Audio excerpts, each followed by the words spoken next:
에스겔 11장 13절에서 마지막 25절까지 말씀 한 절씩 교독합니다.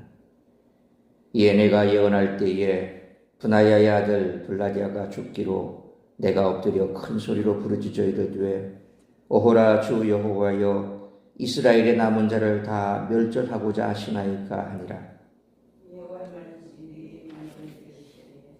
인자야 예루살렘 주민이 내 형제 곧 내 형제와 친척과 온 이스라엘 족속을 향하여 이르기를 너희는 여호와에게서 멀리 떠나라. 이 땅은 우리에게 주어 기업이 되게 하신 것이라 하였나니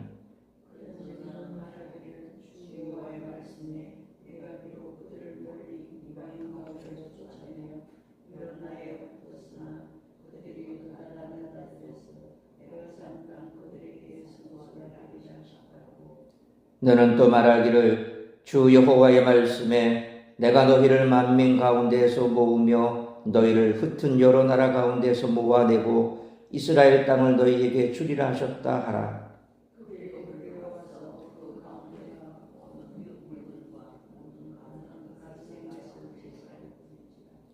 내가 그들에게 한 마음을 주고 그 속에 새 영을 주며 그 몸에서 돌 같은 마음을 제거하고 살처럼 부드러운 마음을 주어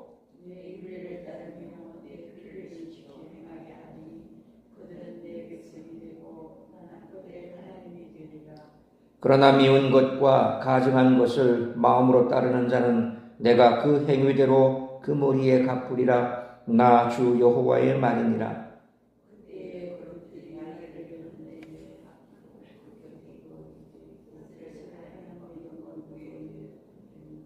여호와의 영광이 성읍 가운데서부터 올라가 성읍 동쪽 산에 머무르고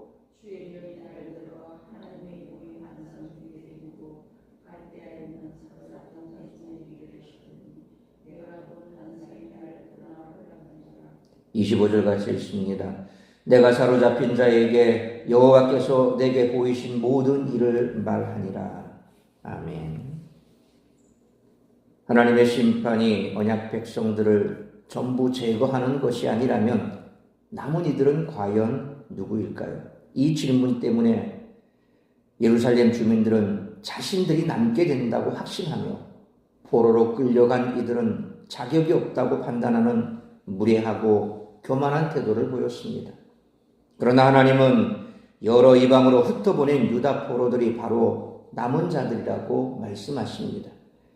예루살렘 주민들이 약속의 땅은 우리의 것이라고 주장할 때 하나님은 너희 것이 아니다라고 단호히 응답하신 것입니다. 그래서 여호와의 영광이 예루살렘 성전을 떠나 심판의 어둠이 드리워진 가운데서도 성소가 존재한다는 사실은 그들에게 희망의 근거가 된 것입니다. 그런데 이 희망은 이방 땅에 끌려간 유다 포로들 가운데서 발견됩니다. 이 회복은 17절 말씀처럼 유다 포로들을 약속의 땅으로 다시 데려오시는 새 출애굽으로 시작됩니다. 돌아온 자들은 그 땅에서 가증한 것들을 모두 제거하고 그 땅을 정결하게 만드는 책임을 충실히 감당합니다.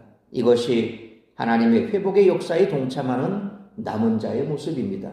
실제로 우리가 아는 대로 70년의 세월이 다 끝나고 난 이후에 흩어졌던 이방 땅에 흩어졌던 자들이 다시금 이스라엘 땅으로 돌아오게 되지요. 그러니까 오늘 예루살렘에 남아있던 자들이 우리가 바로 남은 자들이다. 끌려갔던 자들은 아니다. 라고 생각했던 것과 정반대의 결과가 오늘 하나님의 말씀 속에 나타나는 것처럼 결과적으로 그렇게 된 것이죠.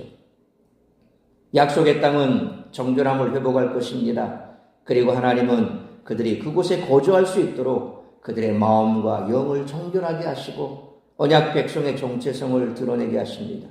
그러니까 하나님은 한 마음으로 당신만을 섬기게 하시며 살처럼 부드러운 마음에 율법과 규례를 새기시고 새롭게 된 영으로 당신의 뜻을 온전히 따르게 하십니다.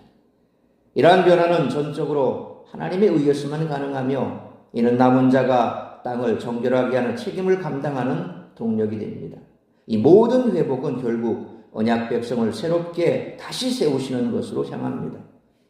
그러므로 하나님이 계획하신 회복을 누리는 유일한 길은 하나님을 거스른 죄를 자복하고 하나님의 공의로운 심판을 인정하며 그분의 심판을 겸손히 받아들이는 데 있음을 잊지 않는 우리 모두가 되시기를 축원합니다. 존엄한 심판을 선언하신 여호와께서는 이런 절망 속에서도 당신의 백성을 긍휼 가운데 회복시키시기란 위로를 전하십니다. 우리는 심판 가운데서도 소망을 잃지 않도록 격려하는 메시지를 통해 진실로 변화되어 하나님과 더욱 견고한 관계를 맺어가기를 소원해야 할 줄 믿습니다. 따라서 이와 같은 오늘 본문의 말씀을 통해 우리들이 깨달아야 할 것은 첫째로 13절로 16절 말씀처럼 끝까지 임마누엘의 하나님만 의지하며 살아야 한다는 것입니다. 13절 말씀처럼 에스겔은 고간 불야다의 죽음을 목격한 후 이 백성을 멸절하실 것이냐며 탄식합니다. 포로로 끌려간 백성들의 암울한 현실 앞에서 이스라엘의 미래를 위해 남은 백성들을 살려달라고 기도한 것입니다. 이 하나님은 16절 말씀처럼 흩어진 이스라엘 백성들에게 친히 성소가 되실 것이라고 약속하십니다. 하나님은 범죄한 백성을 완전히 버리시지 않고 여전히 함께 하시며 그들을 회복할 계획을 가지고 계십니다. 때로 우리는 세상의 풍파와 많은 죄로 인해 하나님께 버려지고 잊힌 것 같은 느낌을 받습니다. 그러나 오늘 말씀은 하나님이 우리를 기억하시고 우리가 어디에 있든지 그 자리에서 친히 피난처가 되어주신다는 사실을 분명히 보여줍니다. 요셉 일화에서도 잘 밝혀진 것처럼 요셉은 하나님께 잊힌 것 같은 그런 존재가 됐습니다. 10대 나이에 미디안 상인에 의해서 형들의 모함으로 팔려갔죠. 보디발의 집에서 노예 생활을 합니다. 그런데 하나님께서 또 은혜를 베풀어 주셔서 그가 아내를 제외하고는 집안의 모든 것들을 책임지게 만드는 가정 총무로 세워주셨습니다. 그런데 또다시 그 아내의 성적 욕망에 눈이 멀어 요셉을 유혹하자 요셉은 하나님께 범죄할 수 없어 옷을 다 벗어던지고 그렇게 도망쳤죠. 결국 또 보디발의 아내의 모함으로 감옥에 끌려갑니다. 감옥에 가서도 떡 굽는 관원장과 술 맡은 관원장의 꿈을 해몽해 주지요. 그런데 그 해몽 그대로 술 맡은 관원장은 복직이 되고 떡 굽는 관원장은 사형을 당합니다. 그런데 여기에서 그들이 꿈을 해몽 받을 때에 내가 반드시 너를 기억하겠다. 기억한다. 히브리어로 자칼이라고 되어 있습니다. 기억하겠다. 그런데 복직되고 난 이후에 그들은 잊어버렸습니다. 하나님도 잊은 것 같고 그는 감옥에서 그렇게 오랜 세월을 보내게 되죠. 3년 이상의 세월을 감옥에 갇혀 있습니다. 그때 요셉의 심정이 어땠을까? 기억하겠다고 했던 인간은 잊어버렸습니다. 하나님도 자신을 기억하지 않는 것 같습니다. 그런데 인간은 잊었을지언정 하나님은 요셉을 기억하고 계셨다는 것입니다. 우리의 삶이 그렇습니다. 세상 모두가 나를 잊어버린 것 같고 하나님도 나를 잊어버린 것 같지만 결코 하나님은 잊지 않으시고 기억하고 계신다는 것입니다. 그러므로 어느 길을 걷든지 하나님이 우리와 함께 계시면 그곳이 피난처요 적과 꿀이 흐르는 낙원이 될 수 있으므로 끝까지 소망하며 우리와 함께 하시는 임마누엘의 하나님만 의지하며 살아가는 우리 모두가 되시기를 축원합니다. 두 번째로 17절로 21절 말씀처럼 하나님께서 새로운 마음과 영을 부어주시기를 간구해야 한다는 것입니다. 하나님은 계속 격려하시기를 17절로 18절 말씀처럼 흩어진 백성들을 다시 모아 이스라엘 땅으로 돌아오게 하시고 그들의 마음에 우상을 제거해 당신만을 섬기게 하겠다라고 약속하십니다.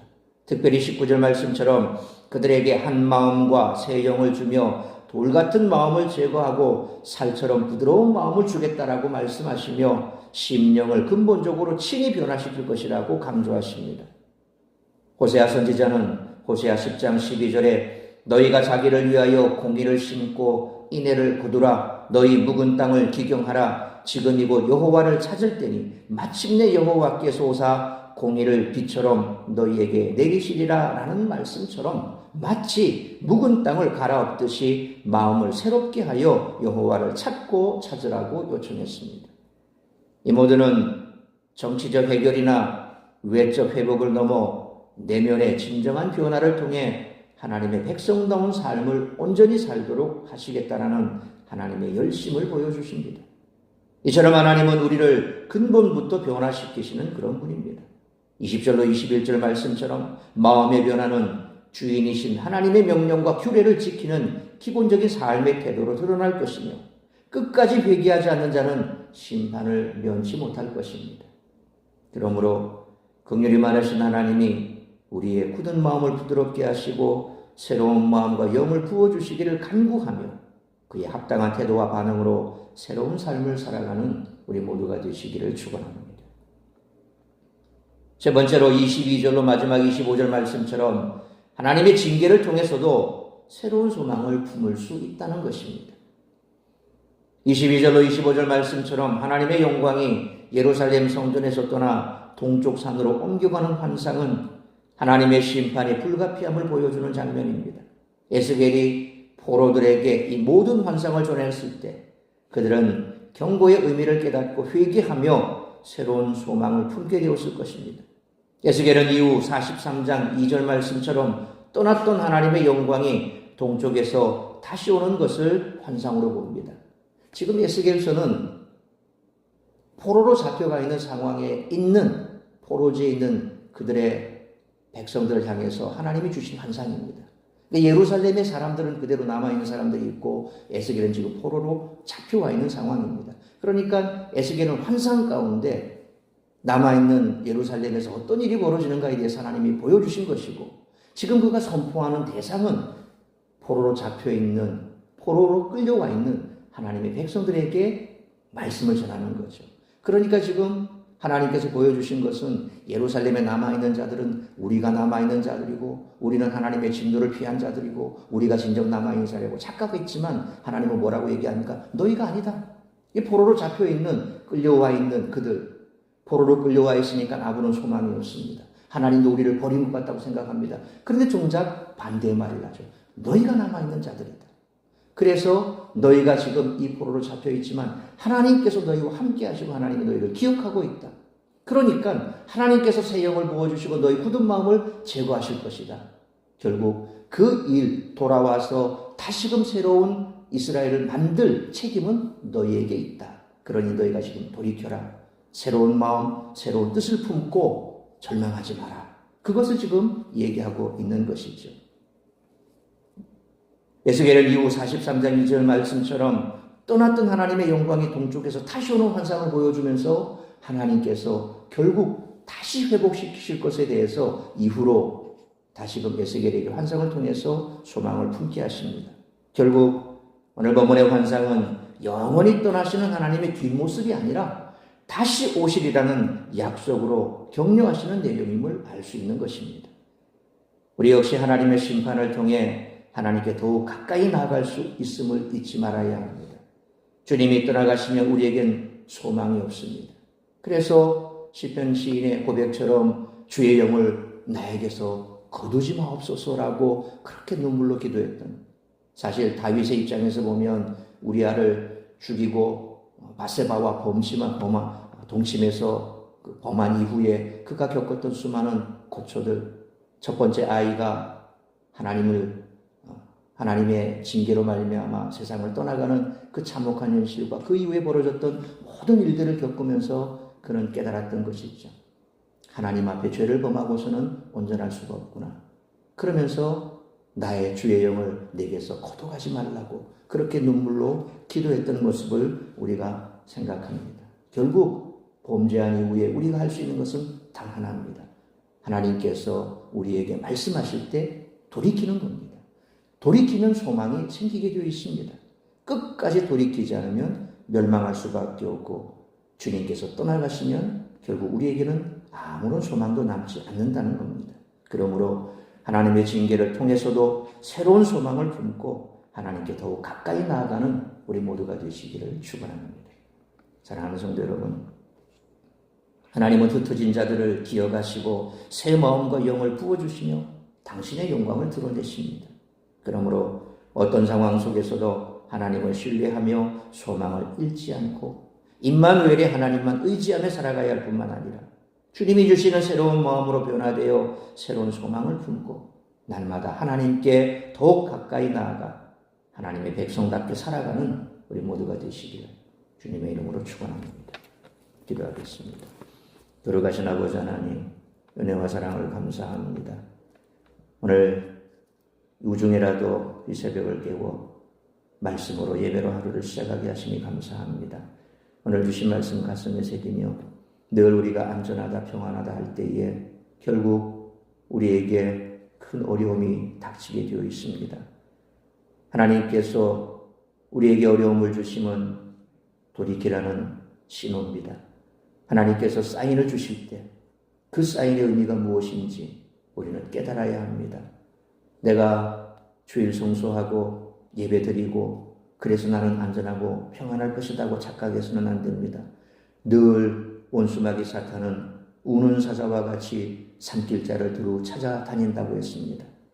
오늘 우리의 마음 가운데 남아있는 이스라엘 백성들이 예루살렘 성전 안에 가증한 것들을 세우고 태양신을 숭배하고 하나님을 떠나 하나님의 영광이 이제는 성소를 떠날 수밖에 없는 상황까지 내몰린 그런 극단적인 상황을 볼 때 우리 역시도 우리 속에 여전히 제거하고 하나님 앞에 내어놓고 회개해야 할 죄악된 것들이 얼마나 많은지 돌이켜 봐야 할 것입니다. 하나님보다 높고 하나님보다 더 의지하는 것, 그것이 우상입니다. 물질이 될 수 있고 명예가 될 수 있고 오히려 우리의 자녀들이 우상이 될 수도 있습니다. 내 삶에 원하는 그것이 우상이 될 수 있습니다. 그러한 죄악된 것들을 제거하지 아니하고서는 결코 우리는 하나님 앞에 온전한 삶을 살아갈 수가 없다는 것입니다. 오늘 성령을 통하여 우리에게 하나님의 뜻을 헤아릴 수 있는 은혜를 베풀어 주셨고 성령이 역사하심으로 우리의 마음이 부드러워지고 그래서 성령이 역사하실 때에 우리는 자복하고 통회할 수 있고 하나님께로 돌아갈 수 있다는 것입니다. 그러므로 오늘 이 아침 다시 한번 성령의 음성에 귀를 기울여야 할 것입니다. 말씀하시는 주의 음성에 귀를 기울이고 우리가 돌이켜 회개할 것이 무엇인지 말씀하신다면 즉시로 돌이켜 회개해야 우리의 삶에 소망이 생긴다는 것입니다. 오늘 우리 사랑하는 성도들 하루의 삶 속에서 주께서 우리와 함께 하심을 늘 잊지 않고 우리의 마음에 부어주신 성령의 능력 가운데 우리의 삶이 새롭게 변화되기를 간구하고 날마다 더 주님 가까이 나아가 주와 동행하는 삶을 살아가므로 나를 통하여 이루고자 하는 하나님의 뜻을 이루어가는 복된 우리 성도들이 다 될 수 있기를 간절히 빌고 소원하오며 이 모든 말씀 우리 주 예수 그리스도의 이름으로 기도하옵나이다. 아멘.